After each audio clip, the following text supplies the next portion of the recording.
Huling hapunan. People of the Philippines accuses Wilson Anyawa and Andres Pamatid of the crime of estafa committed as follows. Dito nagsimula ang lahat. Ako si Wilson Nanyawa.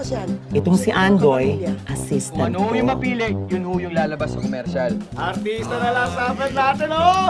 Saan mo nilagay yung last supper number 3? Nawala po nila yung last supper na hinarap sa akin eh, kaya pinabarangay ko po siya. Kung may warrant ka na, didinampot ka na nila. Magkunyari ka na lang na hindi ka ikaw. Wilson Nanyawa. Po.